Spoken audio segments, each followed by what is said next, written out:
La noticia de la muerte de mi abuela Elisabetta llegó una tarde gris de noviembre, cuando las hojas secas danzaban en el patio de la vieja casona familiar como almas inquietas. Yo tenía 23 años y hacía más de una década que no la veía. Mi madre había cortado toda relación con ella después de aquel terrible incidente del que nadie hablaba, pero que todos recordaban con un estremecimiento apenas perceptible. El abogado de la familia, don Sebastián Montalvo, me citó en su despacho 3 días después del funeral al que no asistí. Su voz al teléfono sonaba grave, casi aprensiva, como si las palabras que debía pronunciar le pesaran en la lengua. «Señorita Carmona», me dijo, «su abuela la ha nombrado heredera universal de su patrimonio. Es imperativo que venga a mi oficina lo antes posible». Mi madre palideció cuando se lo conté. Sus manos temblaron ligeramente mientras sostenía la taza de café que nunca llegó a beber. «No aceptes nada de ella», me suplicó con los ojos vidriosos. «Esa mujer, lo que tiene no es una herencia, es una condena. Pero la curiosidad, esa fuerza primordial que ha condenado a la humanidad desde el principio de los tiempos, ya había echado raíces en mi corazón». El despacho de don Sebastián olía a papel viejo y a secretos guardados durante generaciones. Era un lugar donde el tiempo parecía haberse detenido en algún momento impreciso del siglo pasado. Estanterías de caoba maciza se alzaban hasta el techo, repletas de legajos polvorientos atados con cintas descoloridas. El abogado, un hombre de unos 70 años con el cabello completamente blanco y unos ojos que habían visto demasiado, me recibió con una formalidad que rozaba lo ceremonial. Su abuela dejó instrucciones muy precisas. Comenzó, deslizando sobre el escritorio un sobre de papel grueso, amarillento por el paso del tiempo. El sello de lacre rojo aún permanecía intacto, estampado con el escudo familiar, un cuervo posado sobre una luna menguante. «Este sobre solo puede ser abierto por usted, y solo después de que haya tomado posesión de la propiedad. La casona de Villamora del Cerro le pertenece ahora, junto con todo lo que contiene». El nombre del pueblo me resultaba vagamente familiar, un eco lejano de conversaciones susurradas entre adultos cuando yo era niña. Villamora del Cerro, un lugar al que nadie en mi familia había querido volver, un nombre que se pronunciaba con la misma reverencia temerosa con que se mencionan los lugares malditos. «¿Y qué hay en esa casa?», pregunté, sintiendo como un frío inexplicable trepaba por mi columna vertebral. Don Sebastián me miró con una expresión indescifrable, mezcla de compasión y advertencia. «Eso, señorita Carmona, es algo que tendrá que descubrir por sí misma, pero le ruego que sea cautelosa. Su abuela fue una mujer extraordinaria, en el sentido más inquietante de la palabra. Y lo que dejó atrás no es simplemente una casa o unos cuantos objetos viejos». Capítulo 1. El viaje a Villamora del Cerro. 2 semanas después, con una pequeña maleta y el corazón lleno de aprensión, emprendí el viaje hacia Villamora del Cerro. El trayecto era largo y serpenteante, atravesando paisajes cada vez más desolados a medida que me alejaba de la ciudad. Los campos cultivados dieron paso a páramos yermos, donde apenas crecían arbustos espinosos, y el cielo, antes despejado, se fue cubriendo de nubes plomizas que amenazaban tormenta. El pueblo apareció de repente tras una curva del camino, aferrado a la ladera de una colina como un parásito a su huésped. Las casas, construidas con piedra gris y techos de pizarra oscura, parecían haber brotado de la tierra misma, y no había en ellas nada acogedor. Las calles estaban desiertas, y las pocas ventanas que vi tenían las cortinas echadas, como si los habitantes no quisieran ver el exterior, o, quizás más importante, no quisieran ser vistos. Me detuve en la única posada que parecía estar en funcionamiento, un edificio destartalado, con un letrero que decía «Hostal El Cuervo Negro». El nombre me provocó un escalofrío involuntario al recordar el símbolo en el sello de mi abuela.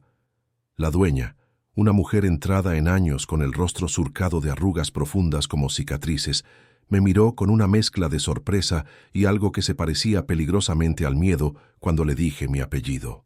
«Carmona», repitió, y su voz sonó como el crujido de hojas secas. ¿Es usted familia de doña Elisabetta? Asentí, y vi cómo la mujer se santiguaba rápidamente, un gesto automático que parecía más protección que devoción. La casa está en las afueras, en lo alto de la colina, me informó sin que yo se lo preguntara. Nadie ha subido allí desde que se fue. Dicen que por las noches se ven luces en las ventanas, aunque la casa está vacía. Dicen que se escuchan voces. Solo son supersticiones, repliqué, tratando de sonar más convencida de lo que estaba. La mujer me miró con ojos que habían visto demasiadas cosas como para desechar las supersticiones tan fácilmente. En este pueblo, señorita, las supersticiones son la única protección que tenemos contra ciertas verdades. Su abuela lo sabía bien, demasiado bien. No pude sacarle más información. Se retiró a la cocina murmurando oraciones en voz baja, dejándome sola en el pequeño vestíbulo que olía a humedad y a tiempo detenido. Decidí no pasar la noche allí. Algo en ese lugar, en la forma en que la gente evitaba mi mirada, en el silencio antinatural que pesaba sobre las calles, me impulsaba a llegar cuanto antes a la casona de mi abuela. El camino hacia la propiedad era empinado y estaba mal cuidado, invadido por la maleza y salpicado de piedras sueltas que hacían peligroso cada paso. A medida que ascendía, el pueblo iba quedando atrás, cada vez más pequeño hasta convertirse en una mancha grisácea contra el paisaje desolado. El viento aullaba entre los árboles retorcidos que bordeaban el sendero y tuve la extraña sensación de que el bosque mismo me observaba, juzgándome, preguntándose si sería digna de los secretos que estaba a punto de descubrir. La casona apareció de forma abrupta tras un recodo del camino, y me detuve en seco, sintiendo cómo el aire abandonaba mis pulmones. Era una construcción imponente, de 3 plantas, con muros de piedra oscura que parecían absorber la luz en lugar de reflejarla. Las ventanas, altas y estrechas, semejaban ojos vacíos mirando hacia ninguna parte. La hiedra cubría gran parte de la fachada, trepando hasta el tejado donde varias tejas faltaban, dejando huecos como heridas abiertas en la estructura. El jardín, si así podía llamarse, era un caos de vegetación salvaje, donde alguna vez debieron crecer flores ordenadas. Rosales, convertidos en matojos espinosos, se enredaban con malas hierbas de hojas afiladas como cuchillos. En el centro, una fuente de piedra mostraba la figura de un ángel con las alas rotas, cuyo rostro había sido erosionado por el tiempo hasta volverse irreconocible. El agua que alguna vez debió brotar de su recipiente se había convertido en un charco verdoso, donde flotaban hojas muertas. La puerta principal era de madera maciza, reforzada con herrajes de hierro forjado, que formaban diseños abstractos que, si uno los miraba el tiempo suficiente, parecían sugerir formas inquietantes, garras, colmillos, ojos. La llave que don Sebastián me había entregado pesaba en mi bolsillo como una piedra. Respiré hondo y la saqué. Era una llave antigua, de las que ya no se fabrican, con la empuñadura decorada con el mismo símbolo del cuervo y la luna. Al insertarla en la cerradura, sentí cómo algo dentro de la casa respondía, como si el edificio mismo hubiera estado esperando este momento durante años. El mecanismo se dio con un chasquido que resonó como un disparo en el silencio de la tarde. La puerta se abrió lentamente, chirriando sobre sus goznes oxidados, y una bocanada de aire viciado salió del interior, trayendo consigo un olor aserrado, a tiempo detenido, y algo más que no pude identificar de inmediato, pero que me provocó náuseas. Un toque dulzón y enfermizo, como flores marchitas mezcladas con algo orgánico en descomposición. Capítulo 2. El interior de la casona.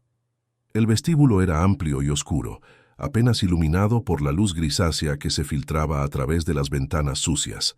Una escalera de madera ascendía hacia las plantas superiores, perdiéndose en la penumbra. Los muebles estaban cubiertos con sábanas blancas que el polvo había vuelto grises, dándoles el aspecto de fantasmas congelados en el acto de habitar la casa. Mis pasos resonaban sobre el suelo de mármol agrietado mientras avanzaba hacia el interior. A ambos lados del vestíbulo se abrían puertas que conducían a habitaciones sumidas en la oscuridad. Sobre la chimenea colgaba un retrato de mi abuela que debía haber sido pintado cuando ella tenía mi edad. Era inquietante ver el parecido entre nosotras, los mismos ojos oscuros y penetrantes, la misma curva de los labios, la misma mandíbula firme. Pero había algo en su mirada, algo duro y conocedor, que me hacía sentir que ella sabía cosas que yo nunca debería descubrir. Dejé mi maleta junto a la puerta y comencé a explorar. La primera habitación a la derecha era una biblioteca que debía contener miles de volúmenes. Las estanterías cubrían las paredes del suelo al techo, y los libros estaban organizados con una precisión que contrastaba con el abandono general de la casa. Pasé los dedos por los lomos polvorientos, leyendo títulos en latín, griego, hebreo y lenguas que no reconocí. Muchos de ellos trataban sobre ocultismo, demonología, rituales antiguos y ciencias prohibidas. Había tomos de alquimia con ilustraciones que mostraban símbolos herméticos y diagramas de transmutación. Había manuscritos encuadernados en lo que parecía ser piel humana, con páginas amarillentas cubiertas de una caligrafía apresurada y febril. En un atril descansaba un libro abierto, como si alguien hubiera estado consultándolo justo antes de marcharse. Me acerqué con cautela. El texto estaba en español antiguo, pero era legible.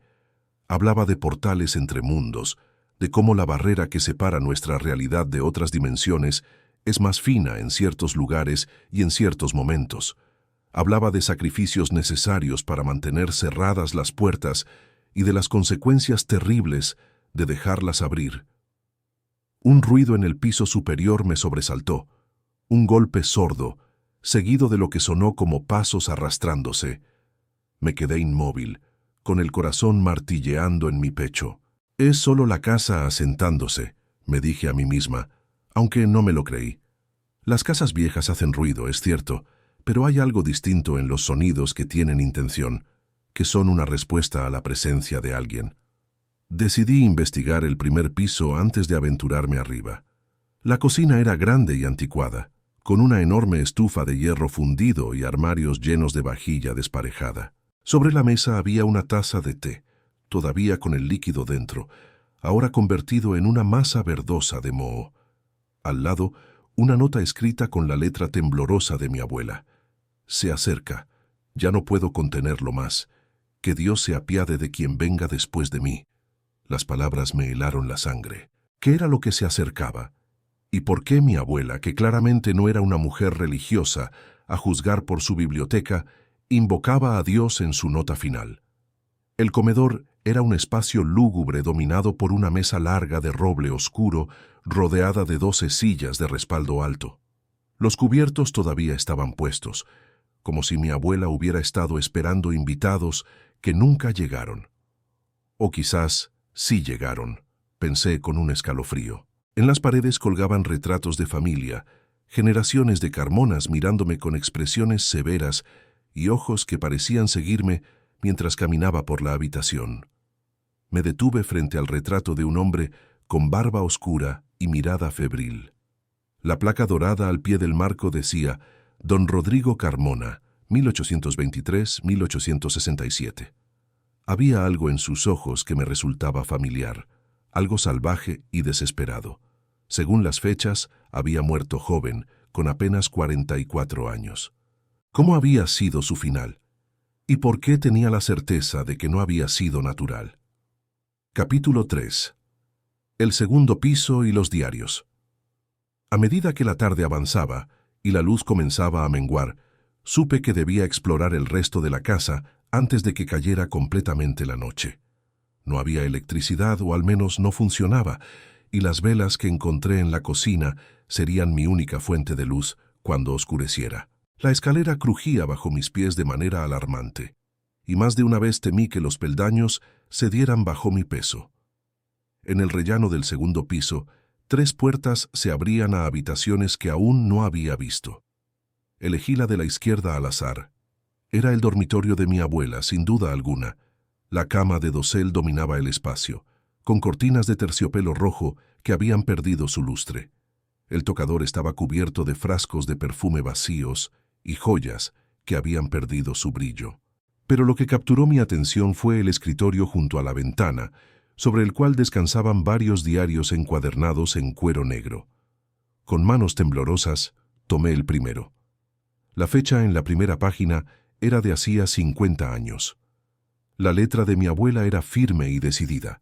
He heredado la carga que ha pasado de generación en generación en nuestra familia.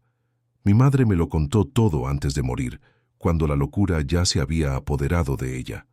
Al principio pensé que eran delirios, las fantasías de una mente rota, pero luego comencé a ver las señales, a escuchar las voces que vienen del sótano, a sentir la presencia que habita en esta casa. Pasé las páginas con creciente horror. Mi abuela describía rituales que había tenido que realizar para mantener la puerta cerrada, sacrificios de animales que debían hacerse en fechas específicas del calendario lunar. Hablaba de visiones nocturnas, de criaturas que se asomaban desde rincones oscuros, de susurros que la llamaban por su nombre en idiomas que no existían en ningún libro de lingüística. La cosa en el sótano se hace más fuerte, escribió en una entrada fechada 20 años atrás. Puedo sentir cómo tira de la barrera, cómo busca fisuras por las que colarse. He reforzado los sellos, pero no sé cuánto tiempo más podrán contenerlo. Si fallo, si la puerta se abre completamente, no será solo esta casa la que caiga, será el pueblo entero, quizás más allá. Un golpe violento en la puerta me hizo soltar el diario. Me giré bruscamente, pero no había nadie. La puerta estaba cerrada, tal como la había dejado. Entonces escuché de nuevo los pasos arrastrándose, esta vez más cerca, en el pasillo justo al otro lado de la puerta. Mi mano buscó instintivamente algo que pudiera usar como arma, y se cerró alrededor de un pesado candelabro de bronce. «¿Quién está ahí?», grité, y mi voz sonó mucho más firme de lo que me sentía. Los pasos se detuvieron. El silencio que siguió fue aún peor que los ruidos. Podía sentir una presencia al otro lado de la puerta, algo que esperaba, que evaluaba, que decidía si revelar su naturaleza o continuar acechando en las sombras. Pasaron minutos que parecieron horas. Finalmente, los pasos se reanudaron alejándose esta vez, subiendo hacia el tercer piso. Solté el aliento que no sabía que había estado conteniendo y me obligué a continuar leyendo. Los últimos años del diario de mi abuela mostraban un deterioro progresivo. La caligrafía se volvía más errática, las entradas más breves y fragmentadas. No puedo dormir, las pesadillas son insoportables. Veo lo que vendrá si fracaso. Veo ciudades en llamas, cielos rojos como sangre, criaturas emergiendo de grietas en la realidad misma. El peso de este secreto es insoportable, pero no puedo compartirlo. ¿Quién me creería? Me tomarían por loca, como tomaron a mi madre, como tomaron a su madre, antes que ella. La última entrada estaba fechada 2 días antes de su muerte. Ya no tengo fuerzas. El ritual de este mes casi me mata. Puedo sentir cómo mi cuerpo se desmorona, cómo la cosa en el sótano se alimenta de mi vida para permanecer contenida. Es un equilibrio perverso. He decidido pasar la carga a Carmela, mi nieta. Es joven, fuerte. Quizás ella pueda hacer lo que yo ya no puedo. He alterado mi testamento. Que Dios la perdone por lo que deberá hacer. Que Dios me perdone por condenarla a este destino. Capítulo 4. El sobre sellado. Recordé entonces el sobre que don Sebastián me había entregado. Lo saqué de mi bolso con manos temblorosas y rompí el sello de lacre. Dentro había varias hojas escritas con la misma letra temblorosa de la nota en la cocina. «Querida Carmela», comenzaba la carta, «si estás leyendo esto, significa que has aceptado la herencia y estás en la casa. Significa también que yo he fracasado en mi último deber, que ya no pude más. Lamento profundamente lo que estoy a punto de revelarte. Lamento la carga que depositaré sobre tus hombros. Pero no tenía otra opción. Nuestra familia ha guardado este secreto durante más de 200 años, desde que tu antepasado, don Rodrigo Carmona, cometió el error que nos condenó a todos.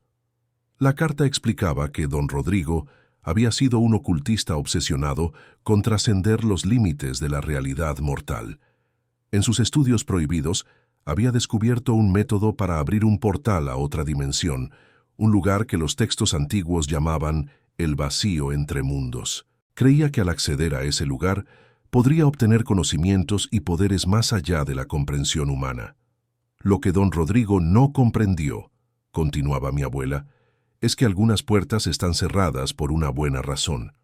Lo que encontró al otro lado no era conocimiento ni poder, sino hambre.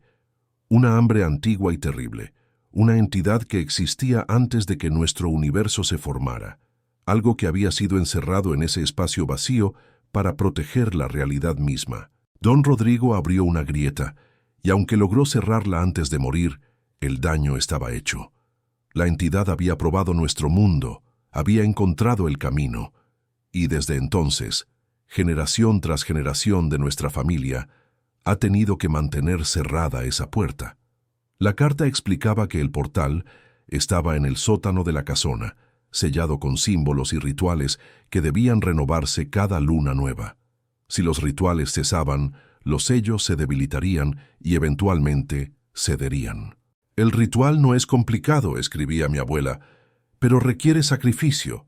Debes derramar sangre en el círculo, sangre de la familia Carmona. Una gota basta para mantener el sello otro mes, pero el verdadero precio es más sutil. Cada ritual te conecta un poco más con la cosa del otro lado. Comienza a habitar tus sueños, a susurrarte promesas y amenazas.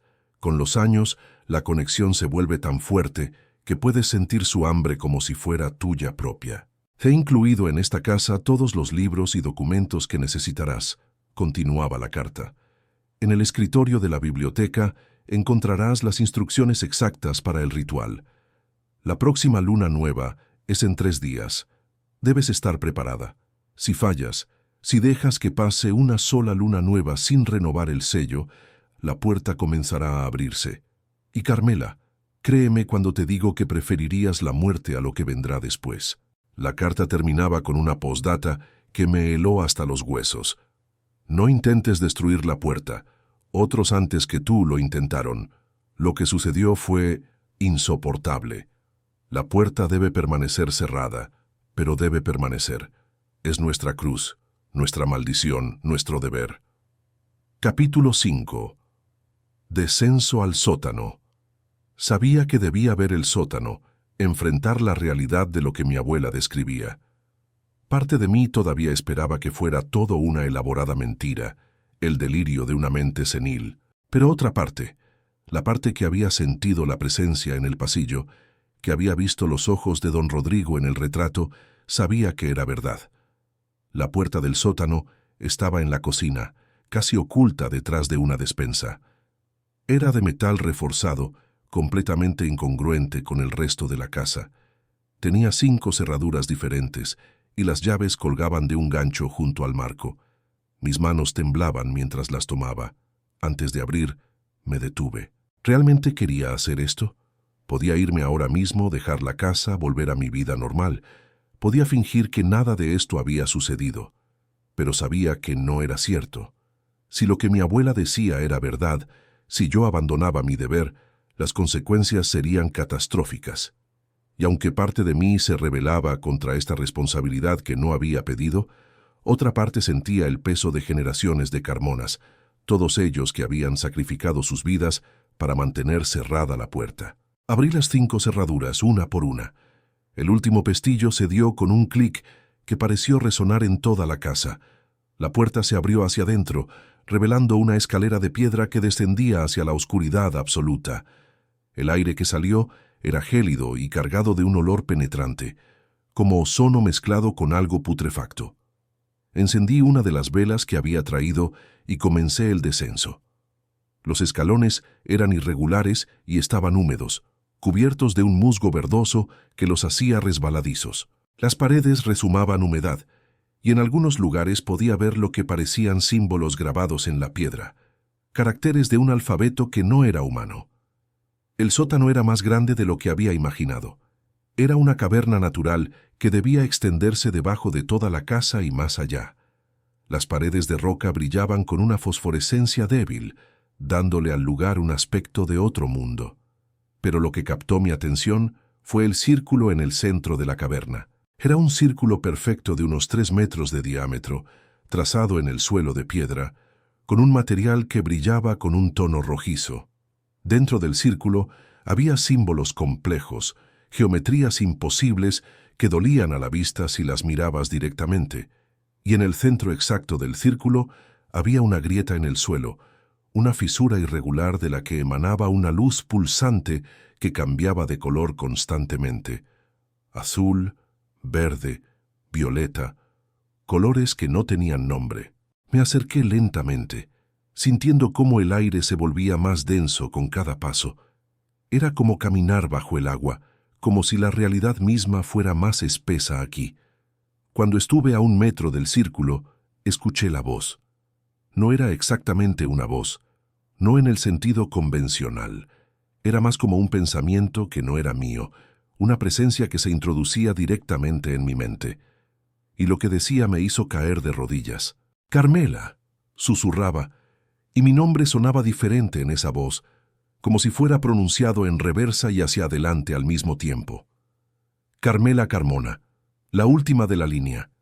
He esperado tanto tiempo. He estado tan hambriento. Tus antepasados me han negado, me han aprisionado, me han torturado con su cercanía. Pero tú eres diferente. Puedo sentirlo. Tú dudas, tú cuestionas». «¿Qué eres?», logré articular, aunque mi voz sonó pequeña y quebrada. «Soy anterior. Soy el que estuvo antes de la luz, antes del tiempo, antes de la materia. Soy el hambre que devora universos, soy la oscuridad entre las estrellas, y estoy tan cerca de volver. Solo necesito que una Carmona falle. Solo necesito que una luna nueva pase sin el ritual. Y entonces, entonces, mostraré a este mundo lo que significa el verdadero terror». Las palabras se clavaban en mi mente como garfios. Podía sentir cómo la cosa al otro lado de la grieta tiraba de mí, intentando arrastrarme hacia ella.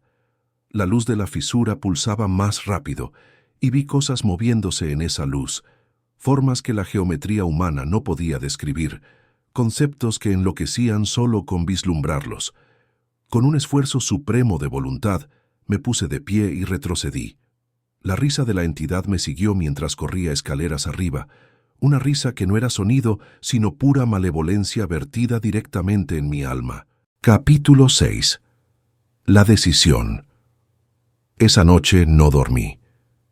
Me quedé en el dormitorio de mi abuela, rodeada de velas encendidas, leyendo y releyendo las instrucciones para el ritual. Era, como mi abuela había dicho, relativamente simple. Debía trazar un círculo de sal alrededor del sello existente, recitar unas palabras en una lengua muerta que, según los documentos, era el idioma original de la humanidad, anterior a Babel, y luego hacer un corte en mi palma y dejar que 7 gotas de sangre cayeran sobre la fisura. 7 gotas, tan poco y tan mucho, porque sabía que cada gota me ataba más a la cosa del sótano, me conectaba con ella de formas que no podía comprender completamente. Los diarios de mi abuela documentaban cómo, año tras año, su conexión con la entidad se había fortalecido hasta que podía sentir sus emociones, si es que esa cosa tenía emociones. Hambre, principalmente. Un hambre insaciable que nunca podía ser satisfecha. ¿Tenía otra opción? Pensé en huir, en dejar que alguien más cargara con esta responsabilidad. ¿Pero quién? No tenía hermanos. Mis primos eran todos de otras ramas de la familia. Según los documentos, el ritual solo funcionaba con sangre directa de la línea de don Rodrigo. Yo era la última. Podía destruir la casa, pensé, quemarla hasta los cimientos, sellar el sótano con concreto. Pero recordé la advertencia de mi abuela. No intentes destruir la puerta. ¿Qué había pasado cuando otros lo intentaron? Los diarios no daban detalles, solo aludían a consecuencias insoportables. Mientras la noche avanzaba, me di cuenta de que en realidad no tenía opción. O aceptaba la herencia en su totalidad, la maldición junto con la casa, o condenaba a incontables personas a un destino que no podía imaginar completamente, pero que sabía sería horrible. El amanecer me encontró exhausta, pero resuelta. Tenía 3 días para prepararme mental y físicamente. Usé ese tiempo para leer todo lo que pude sobre la historia de mi familia, sobre los rituales que habían mantenido cerrada la puerta durante 2 siglos. Descubrí que don Rodrigo no había sido el primero en buscar ese conocimiento prohibido. Los textos hablaban de civilizaciones antiguas que habían contactado con la entidad, que le habían adorado como a un dios de la destrucción. Esas civilizaciones habían desaparecido completamente, borradas de la existencia de formas que no dejaban ni rastro arqueológico, como si nunca hubieran existido. También encontré los diarios de otras carmonas, mujeres principalmente, que habían llevado la carga antes que mi abuela. Todas describían la misma progresión. Primero la incredulidad, luego el miedo, después la resignación y finalmente una especie de simbiosis retorcida con la entidad. Algunas habían durado décadas, otras solo años antes de que la conexión las consumiera y murieran, pasando la carga a la siguiente generación. Capítulo 7. La primera luna nueva. La noche de la luna nueva llegó fría y despejada. Las estrellas brillaban con una intensidad casi dolorosa, como si el universo mismo estuviera observando para ver si yo cumpliría con mi deber o fallaría. Bajé al sótano con todos los elementos necesarios: la sal, el cuchillo de obsidiana que debía usar para el corte y el libro de rituales abierto en la página correcta. Cada paso me pesaba como si cargara el mundo sobre mis hombros. En cierto modo, lo hacía. La entidad me sentía venir. Podía notar su anticipación, su esperanza de que yo fracasara, de que el miedo me paralizara y dejara pasar el momento.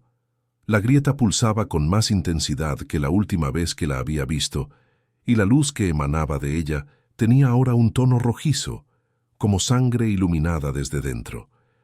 «No tienes que hacer esto», susurró la voz en mi mente. «Podrías liberarme. Podrías ser mi sacerdotisa en este mundo nuevo. Te daría poder más allá de tus sueños más salvajes, conocimiento que haría parecer trivial todo lo que la humanidad ha aprendido. Inmortalidad, cualquier cosa que desees». «Mientes», respondí en voz alta, y mi voz resonó en la caverna. «No tienes nada que ofrecer excepto destrucción». «¿Y qué tiene de malo la destrucción?», replicó la entidad. «Este mundo es una farsa, una ilusión temporal en la vasta oscuridad del cosmos. Todo lo que amas, todo lo que conoces, se desvanecerá eventualmente en la nada. Yo solo acelero lo inevitable. Y a cambio ofrezco significado. Ofrezco un propósito, ser testigo del fin de todas las cosas. ¿No es eso más grandioso que esta existencia monótona que llamas vida?». Ignoré sus palabras y comencé el ritual. Tracé el círculo de sal con manos temblorosas, asegurándome de que no hubiera interrupciones en la línea. Luego levanté el libro y comencé a recitar las palabras. El idioma era áspero, lleno de consonantes que raspaban la garganta, pero a medida que las pronunciaba, algo en mí reconocía esas palabras. Era como si estuvieran grabadas en algún rincón profundo de mi ADN, un legado de un pasado tan antiguo que precedía a la historia escrita. Las palabras hablaban de barreras y límites, de puertas que debían permanecer cerradas, de guardianes que vigilaban los espacios entre mundos. La entidad chilló, un sonido que no era sonido pero que sentí vibrar en cada hueso de mi cuerpo. La grieta comenzó a cerrarse, apenas perceptiblemente, pero se estaba cerrando. Eso la enfurecía. «No te atrevas», rugió. «Soy eterno, soy inevitable. No puedes contenerme para siempre». Tomé el cuchillo de obsidiana y, sin permitirme pensar demasiado en lo que estaba a punto de hacer, me corté la palma de la mano izquierda. El dolor fue agudo pero breve. La sangre brotó, oscura y viscosa en la tenue luz. Extendí mi mano sobre la fisura y dejé que las gotas cayeran. 1, 2, 3. Con cada gota, los símbolos del sello brillaban con más intensidad. 4, 5. La grieta se contraía, luchando contra la fuerza que la cerraba. 6, 7. La última gota tocó la piedra y hubo un destello de luz tan brillante que me cegó temporalmente. Cuando mi visión se aclaró, vi que la fisura se había reducido a una línea delgada, apenas visible. El sello pulsaba con un resplandor constante ahora, y podía sentir cómo la barrera se había fortalecido, pero también podía sentir algo más. Una conexión que no había estado allí antes. Ahora estaba vinculada a la cosa del otro lado de una forma más íntima. Podía sentir su rabia, su frustración, su hambre insaciable, y sabía que esto era solo el comienzo. Capítulo 8. La transformación. Los días que siguieron al primer ritual fueron los más difíciles de mi vida. La conexión con la entidad no desaparecía. Si acaso, se fortalecía con cada hora que pasaba. Comenzó con sueños, pesadillas en las que veía universos enteros siendo devorados, realidades colapsando sobre sí mismas, mientras la cosa que guardaba en el sótano se alimentaba de la sustancia misma de la existencia. Pero pronto, los sueños comenzaron a sangrar hacia la vigilia. Veía sombras moverse en las esquinas de mi visión, formas que desaparecían cuando las miraba directamente. Escuchaba susurros en habitaciones vacías, voces que pronunciaban mi nombre en tonos que ninguna garganta humana podría producir. La entidad hablaba conmigo constantemente ahora. No podía silenciarla completamente. Comentaba sobre todo lo que hacía. Ridiculizaba mis intentos de vivir una vida normal en circunstancias tan anormales. Me contaba historias de otros guardianes que habían enloquecido, que habían terminado sus días en manicomios, balbuceando sobre terrores que nadie más podía ver. «Eres débil», me decía, «más débil que tu abuela, más débil que las que vinieron antes. No durarás ni un año. Y cuando finalmente cedas, cuando el ritual falle, yo estaré esperando. Oh, cómo estaré esperando». Intenté resistir. Intenté mantener algo de normalidad. Bajaba al pueblo ocasionalmente para comprar provisiones, aunque la gente me evitaba como si llevara alguna enfermedad contagiosa. Sabían quién era, sabían qué hacía en la casona de la colina. Villamora del Cerro había existido a la sombra de ese secreto durante 200 años. Los mayores del pueblo conocían la verdad, o al menos parte de ella, y habían enseñado a las nuevas generaciones a mantenerse alejadas, a no hacer preguntas. Una tarde, mientras compraba en el pequeño mercado, una mujer anciana se me acercó. Sus ojos eran del mismo tono oscuro que los míos, y había algo en su rostro que me resultaba familiar. «Tú debes ser la nueva Carmona», dijo con voz ronca. «Puedo verlo en tus ojos. Ya está en ti, ¿verdad? Ya puedes sentirlo. Haz en ti, incapaz de mentir a alguien que claramente sabía la verdad. Mi bisabuela fue una Carmona», continuó, «una rama lateral de la familia que escapó de la maldición. Pero escuché las historias. Sé lo que tu familia ha hecho por este pueblo, por el mundo, y sé el precio que pagan». Se acercó más y bajó la voz. «Algunos en el pueblo piensan que deberían dejarla libre, que sea lo que sea que esa cosa quiera hacer, deberían permitirlo. Dicen que es injusto que tu familia tenga que sufrir para mantener al resto a salvo. ¿Y tú qué piensas?», pregunté. La mujer me miró durante un largo momento antes de responder. «Pienso que hay cargas que algunas personas deben llevar para que otras puedan vivir en la luz. Pienso que es injusto, sí, pero la justicia es un concepto humano. El universo no conoce la justicia, solo el equilibrio, y tu familia es lo que mantiene el equilibrio». Sus palabras me persiguieron durante días. ¿Era verdad? ¿Era mi sufrimiento necesario para el bien mayor? Y si era así, ¿cuánto tiempo podría soportarlo antes de que la carga me rompiera como había roto a tantas antes que yo? Capítulo 9. Los secretos de Don Rodrigo. A medida que pasaban las semanas y se acercaba la segunda luna nueva, me sumergí más profundamente en los archivos de la familia. Había algo que no encajaba en la historia que me habían contado. Si don Rodrigo había cometido un error tan catastrófico, ¿por qué había dedicado el resto de su vida a mantener cerrada la puerta? Los textos lo describían como un hombre obsesionado con el conocimiento prohibido, no como alguien que aceptaría humildemente las consecuencias de sus acciones. En el ático encontré un baúl que contenía los diarios personales de don Rodrigo. Estaban escritos en una mezcla de español, latín y símbolos que tuve que descifrar usando los libros de la biblioteca. Lo que leí cambió completamente mi comprensión de la situación. Don Rodrigo no había abierto la puerta por accidente o por arrogancia. La había abierto deliberadamente, pero con un propósito muy diferente del que la historia familiar sugerida. Según sus escritos, había descubierto que la entidad al otro lado de la puerta había estado intentando cruzar durante milenios y que eventualmente encontraría una forma de hacerlo.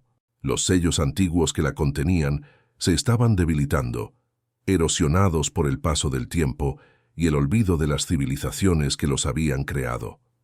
Si la puerta se abre por completo, escribió don Rodrigo, si la entidad cruza sin restricciones, nuestro mundo terminará en cuestión de días.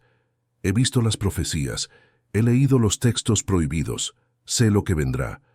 Pero si abro la puerta yo mismo, si creo un portal controlado, puedo vincular a la entidad con nuestra línea de sangre.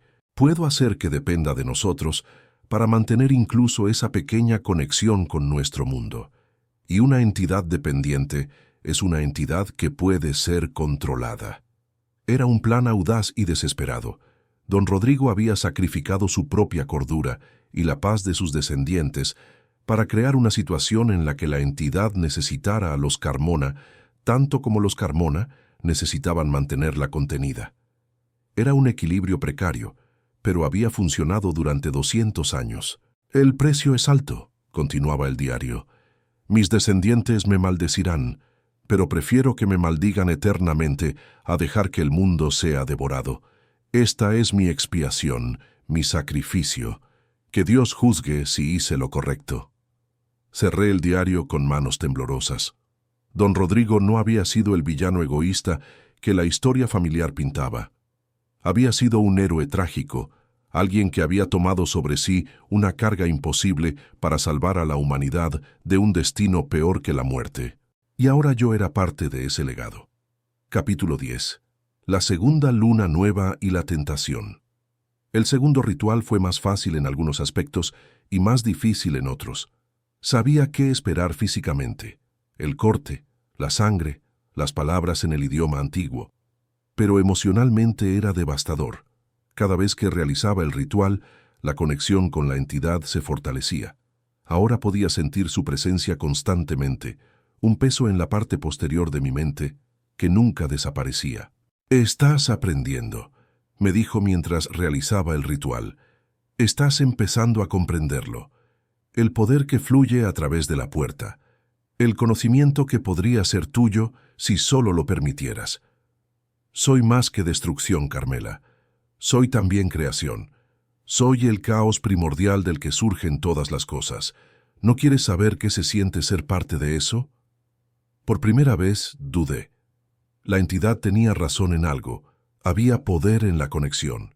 Podía sentirlo fluyendo hacia mí cada vez que realizaba el ritual. Mi percepción se había agudizado. Podía ver cosas que antes me eran invisibles, las corrientes de energía que fluían a través del mundo, los puntos donde la barrera entre dimensiones era más delgada, los espíritus menores que habitaban en los rincones de la realidad. ¿Y si había una forma de usar ese poder sin liberar a la entidad? ¿Y si podía tomar lo que ofrecía sin pagar el precio último? «Sí», susurró la cosa. «Sí, estás comenzando a entender. No tiene que ser todo o nada. Podemos llegar a un acuerdo, tú y yo. Podrías abrir la puerta solo un poco más, lo suficiente para que yo pudiera compartir más de mí mismo contigo.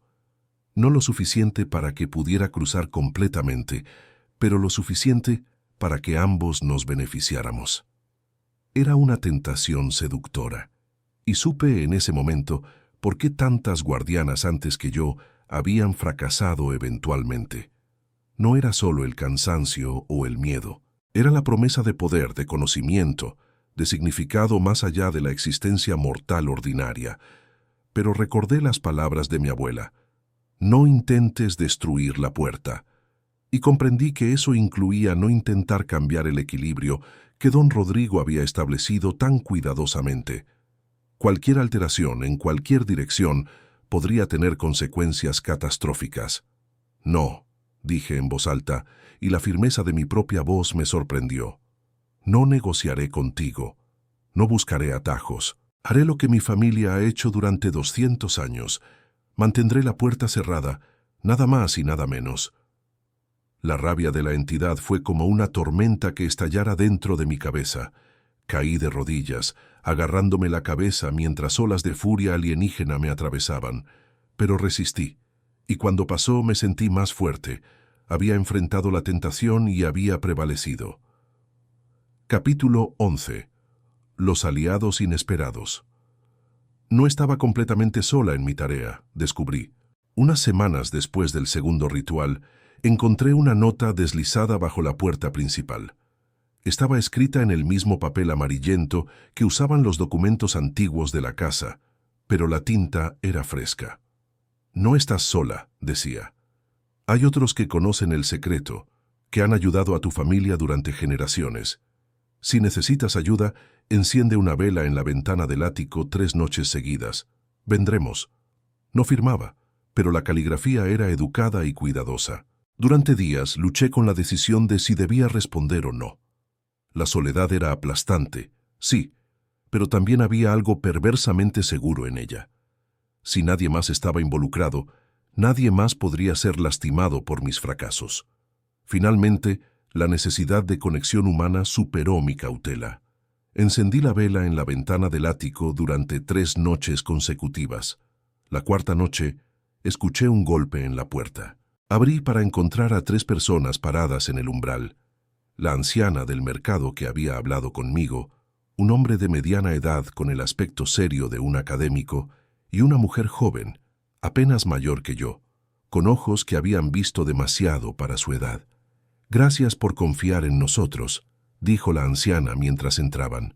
«Somos la Orden de los Guardianes Silenciosos. Hemos existido casi tanto tiempo como el secreto de tu familia. Nuestro propósito es apoyar a los guardianes de las puertas, porque sí, Carmela, hay más de una». Lo que me contaron esa noche cambió todo lo que pensaba que sabía. La entidad en mi sótano no era única. Había otras, encerradas en otros lugares del mundo, mantenidas a raya por otras familias malditas o benditas, dependiendo de cómo se mirara. La orden actuaba como una red de apoyo, compartiendo conocimiento, ofreciendo ayuda cuando era necesaria. «Tu abuela se negó a trabajar con nosotros», explicó el académico, que se presentó como el profesor Mendoza. Estaba orgullosa, creía que la carga de su familia debía ser llevada solo por su familia. Pero la vimos envejecer prematuramente, la vimos debilitarse. No queremos que tú sigas el mismo camino. Me mostraron textos que no había visto en la biblioteca de mi abuela, rituales alternativos que podían fortalecer los sellos sin fortalecer tanto la conexión con la entidad. Me enseñaron técnicas de meditación para proteger mi mente de las incursiones constantes de la cosa en el sótano. «No podemos quitarte la carga», dijo la mujer joven, cuyo nombre era Isabel. «Eso es imposible, pero podemos hacer que sea más llevadera, y cuando llegue el momento, cuando sientas que no puedes continuar, podemos ayudarte a encontrar a tu sucesora y prepararla adecuadamente». Por primera vez desde que había llegado a la casona, sentí esperanza. No estaba completamente sola. Había personas que entendían, que podían ayudar sin juzgar. Capítulo 12. La crisis. Los meses pasaron, y con la ayuda de la orden, logré establecer algo parecido a una rutina.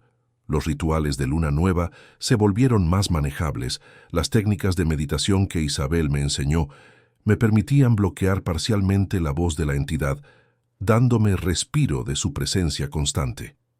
Pero el equilibrio era frágil, y sabía que no duraría para siempre. La crisis llegó en una noche de tormenta, 6 meses después de mi llegada.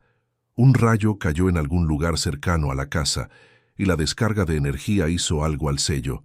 Sentí cómo se debilitaba instantáneamente, cómo la grieta en el sótano se ensanchaba. La entidad rugió de triunfo. Por fin una oportunidad. No necesito mucho, Carmela. Solo un momento de debilidad, solo un instante de duda, y podré forzar mi paso a través de la grieta». Corrí al sótano sabiendo que tenía que actuar rápidamente, pero no era noche de luna nueva. El ritual completo no funcionaría. Necesitaba algo más, algo urgente. Busqué frenéticamente en los libros que la orden me había dado, y encontré un ritual de emergencia. Era peligroso, advertía el texto. requería más sangre, mucha más, y fortalecería enormemente la conexión con la entidad. Pero era la única forma de reparar el daño inmediatamente. No tenía opción. La grieta se estaba ensanchando con cada segundo que pasaba. Ya podía ver tentáculos de oscuridad más oscura que la noche retorciéndose a través de ella, probando los límites de nuestra realidad. Hice el ritual. Me corté no solo la palma, sino todo el antebrazo, dejando que la sangre fluyera libremente sobre el sello mientras recitaba palabras que sentía que me desgarraban la garganta al pronunciarlas. Funcionó. La grieta se cerró de golpe.